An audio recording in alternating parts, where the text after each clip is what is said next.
Olá pessoal, bem-vindo aí ao meu canal de Exons Terapias e dando continuidade aí aos fatores climáticos, hoje vou abordar o tema secura. Já falamos de vento, calor, umidade, secura, tem o tema frio, mas vamos voltar aqui na parte de secura. Antes de dar continuidade ao vídeo, clica aí embaixo, se inscreve aí no canal, dá aquele joinha aí para ajudar e vamos lá!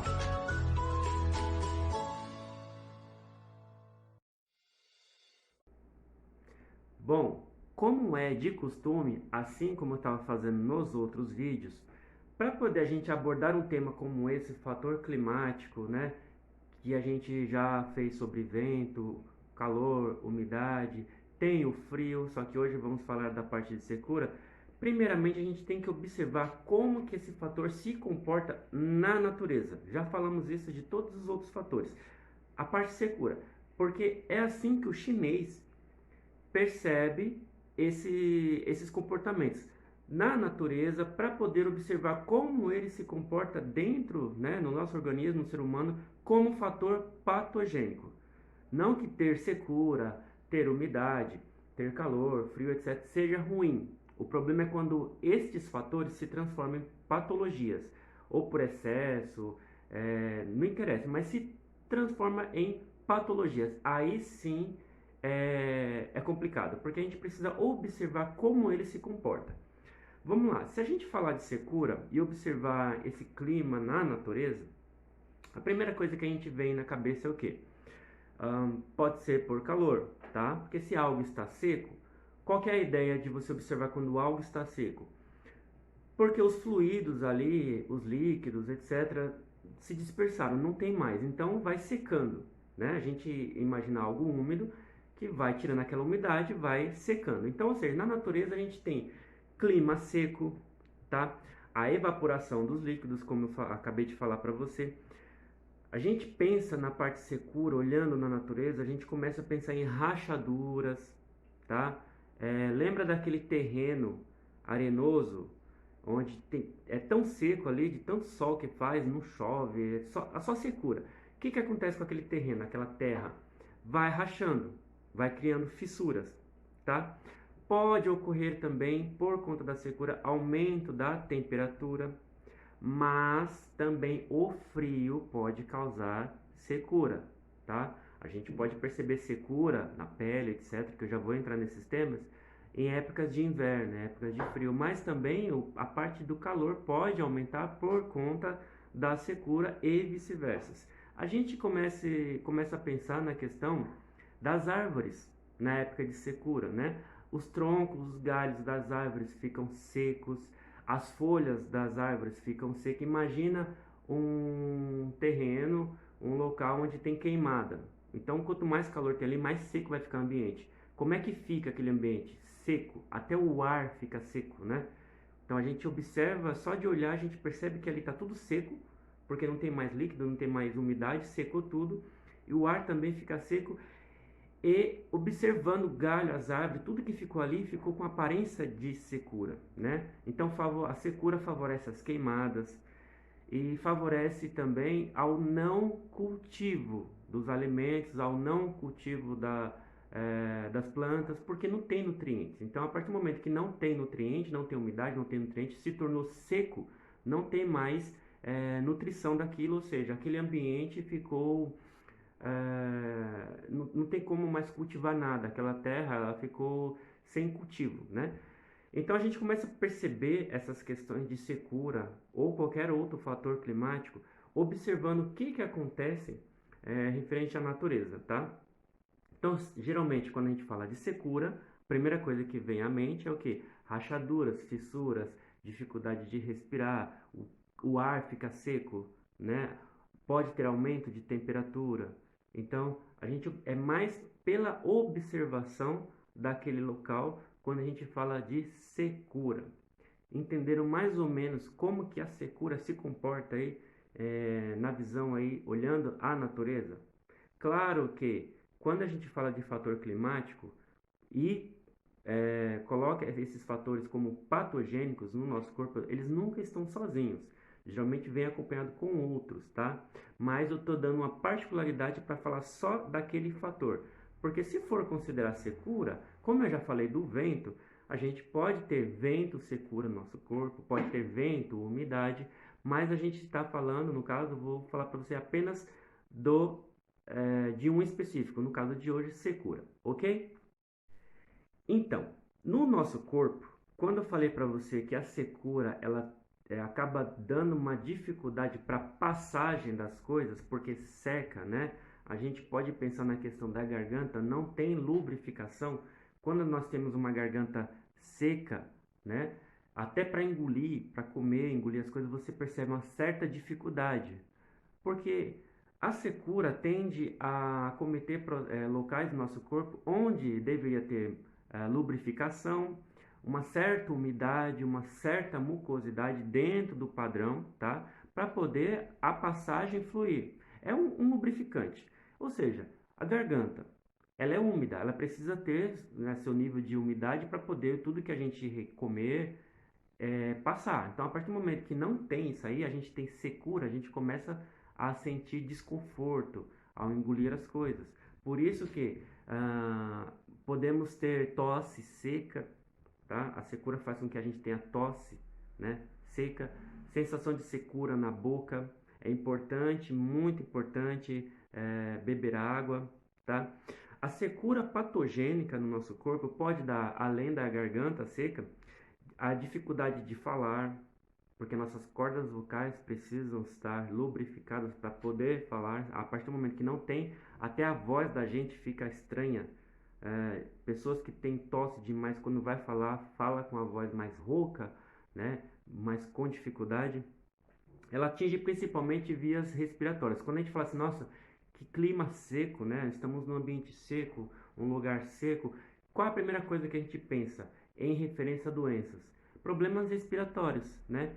Vai ter dificuldade para respirar, vai ter tosse seca, pessoas que têm uma tendência a ter a rinite, problemas nas mucosas do nariz, nas vias respiratórias, vai ter problemas aí por conta da secura deste local, onde deveria pelo menos ser úmida, lubrificada para poder a passagem de ar ser melhor. Então vai ter essas questões de rinite, tá? Tosse.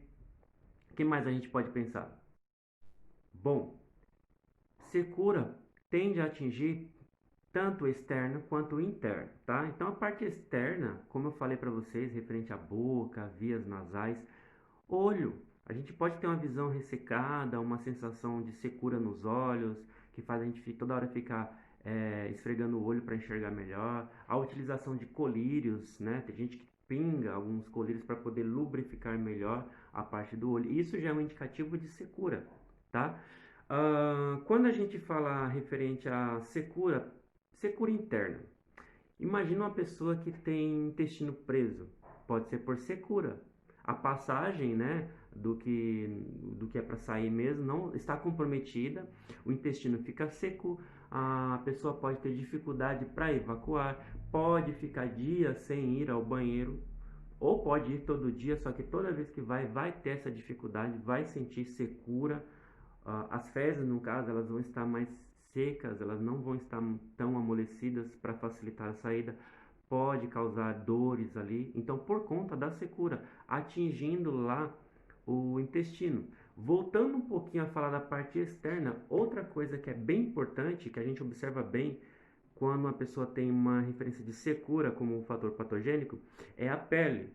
Já viu pessoas que falam assim, nossa, que pele seca, tá? Então, pele com aparência seca, aquela que descama, aquela que quando você vai coçar o braço fica aquelas marcas cinzas, né? Você coça assim já fica aquela marca cinza, principalmente em épocas de frio. Já viu pessoas que estão na época de frio, a pele fica cinzenta? Exatamente, fica seca. Você vai coçar e fica aquelas marcas, né? Até da unha, porque a pele tá ressecada, fica aquelas marquinhas e tem essas descamações, né? A gente pode pensar no cabelo, cabelo mais quebradiço, cabelo seco, opaco, até as unhas da gente pode ser comprometidas por conta da secura, tá? Porque uma secura interna, ela pode comprometer principalmente a questão de nutrição. Lembra que eu falei para você que um terreno seco não tem nutrição, não dá para plantar nada. É isso o nosso corpo. Então, nosso corpo é nosso terreno. Então, se ele está seco, não tem nutrição. Então, o sangue da gente não vai ser nutrido. E onde passar sangue no nosso corpo, não vai ter nutrição. Então, a pele passa sangue. Se o sangue não está nutrido, se tem secura interna, a pele vai ter uma aparência mais seca. Nós vamos ter uma aparência de uma pessoa mais velha, uma aparência envelhecida. Pode acontecer o que? Rugas, sinais, expressões, por conta de secura na parte da pele, tá? Outra coisa que eu falei da pele referente às espinhas, descamações, rosáceas, tá? Tudo isso nós já podemos pensar no fator da secura. Pode ser uma secura somente externa ou pode ser uma secura interna, já comprometendo aí o sangue, tá? Então, sangue com secura, na visão da medicina chinesa, no fator patogênico secura, que pode atingir aí os fluidos corporais, tá? Que a secura atinge os fluidos corporais, ressecam. O sangue da gente pode não ter nutrição, foi o que eu acabei de falar, tá? Não tem nutrição, não nutre. Onde ele passar, não vai nutrir. Por isso que eu falei dos cabelos, dos olhos, não tem nutrição. Das unhas, tá? A parte da pele pode ter calor junto com secura. Feridas na pele pode ser causada por conta da secura. Sabe aquelas feridas que fica descamando o tempo todo? Doenças como psoríase, coceiras. É secura. A pele fica seca. Aí já envolve até o fator vento. Porque você começa a coçar num local e aumenta de tamanho ou vai migrando. Então, ou seja, essas questões de secura a gente começa a observar principalmente na pele. Quando é uma secura interna, falei do intestino, e outro órgão que sofre por secura é o estômago, tá bom? O estômago, ele precisa ser úmido. Ele, na verdade, ele é um caldeirão. Então, imagina uma panela de pressão para você cozinhar, sei lá, fazer uma sopa, etc. Não precisa ter água ali. A água está quente, mas precisa. Se você tentar fazer uma comida com a panela seca, você não consegue. Você atinge a parede em volta da panela e você vai acabar estragando o material. Imagina isso no nosso estômago. Então, o estômago, por excesso de secura, né, o fator patogênico de secura atingindo lá no estômago, pode dar gastrite, pode dar úlcera, pode subir em forma de refluxo, de azia. Olha a secura interna se manifestando aí. Deu mais ou menos para entender como que é essa questão da secura na parte patogênica, olhando sinais e sintomas aí do nosso corpo? Ou seja, dica, sempre mantenham-se bem nutridos, bons alimentos, água, bastante água, gente, bebam água, que é essencial. Não tem como você combater essas questões de secura externa, interna, não importa como seja, sem você manter uma boa alimentação, beber bastante água, tá? Como eu falei para vocês, a secura ela pode dar uma aparência da pessoa ficar mais velho, principalmente secura crônica, onde a pessoa tem securas aí por muito tempo, por conta de bebida, consumo de álcool, má alimentação, pessoas que transpiram demais, pessoas que têm vícios como cigarro. O cigarro é calor, fumaça o tempo todo dentro do pulmão. Você vai aumentar esse quadro de secura. E principalmente essas questões respiratórias é a questão que mais é atingida por conta do fator patogênico secura, tá? Fator climático que está se tornando patogênico, é um patógeno no nosso corpo, tá? E eu falei também dos cabelos, unhas, então tudo isso aí a gente pode pensar num caso de secura crônica. Então, fica esse meu vídeo aí para contribuição de hoje, falando sobre o fator climático secura e como ele pode atingir nosso corpo quando ele se torna patogênico, tá? Então espero que vocês tenham gostado. Não deixem aí de seguir meu canal, por favor, dê aquele joinha, compartilhe aí com os colegas para que essas informações sejam de estudo para outras pessoas, estudantes ou não da área, pessoas que querem saber mais sobre essa visão da medicina chinesa, que é muito importante, tá legal? Então, eu fico aqui com esse meu vídeo e até o próximo dia e outro vídeo, outro assunto, ok? Tchau!